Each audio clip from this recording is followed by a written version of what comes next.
சென்னையில் மத்திய கல்வி இணையமைச்சர் மஜூம்தார் வருகைக்கு எதிர்ப்பு தெரிவித்து திமுக தலைமையில் மாணவர் அமைப்பினர் போராட்டத்தில் ஈடுபட்டுள்ளனர். கூடுதல் தகவல்களை தருகிறார் எமது செய்தியாளர் ராஜகுமரன். வணக்கம், விவரங்கள் என்ன? தேசிய கல்விக் கொள்கையை ஏற்காவிட்டால் தமிழகத்திற்கான நிதியை விடுவிக்க முடியாது என்று பள்ளிக்கல்வித்துறை தொடர்பாக மத்திய கல்வித்துறை அமைச்சர் தர்மேந்திர பிரதான் தெரிவித்திருந்த கருத்துக்களுக்கு எதிர்ப்பு தெரிவித்து தொடர்ச்சியாக திமுகவினர் தமிழகத்தில் போராட்டத்தில் ஈடுபட்டிருக்கின்றார்கள்.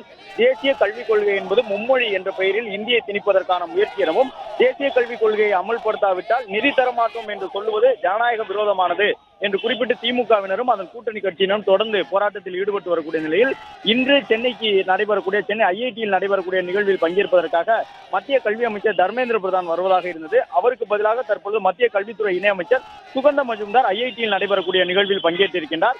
மத்திய இணையமைச்சருக்கு எதிர்ப்பு தெரிவிக்கும் வகையிலே கருப்பு கொடி ஆர்ப்பாட்டம் நடத்தப்படும் என்று திமுக மாணவர் அணி மற்றும் மாணவர் கூட்டமைப்பு சார்பில் அறிவிப்பு வெளியிடப்பட்டிருந்தது.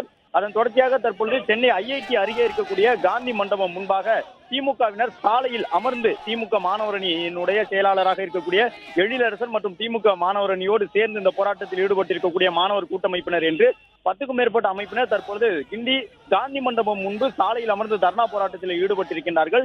தமிழக பள்ளி கல்வித்துறைக்கு நிதி தர முடியாது என்று சொல்லிவிட்டு கல்வித்துறை இணை அமைச்சர் எப்படி தமிழகத்திற்கு வரலாம்? உடனடியாக சுகந்த மஜூம்தார் மத்திய கல்வித்துறை இணை அமைச்சர் தமிழகத்தை விட்டு வெளியேற வேண்டும் என்று முழக்கம் எழுப்பி தற்பொழுது அவர்கள் சாலையில் அமர்ந்து தர்ணா போராட்டத்தில் ஈடுபட்டிருக்கின்றார்கள். மத்திய கைலாசுக்கும் கிண்டி ஆளுநர் மாளிகைக்கும் இடைப்பட்ட சாலையிலே நடைபெற்று வரக்கூடிய இந்த போராட்டத்தின் காரணமாக வாகன நெரிசல் ஏற்பட்டிருக்கின்றது. சற்று போக்குவரத்து பாதிக்கப்பட்டு வாகனங்கள் மெதுவாக ஊர்ந்து செய்யக்கூடிய சூழல் இருக்கின்றது.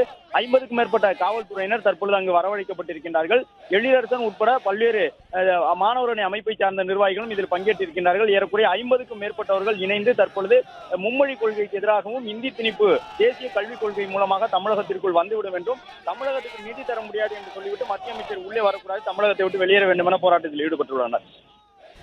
தகவல்களுக்கு நன்றி ராஜகுமரன்.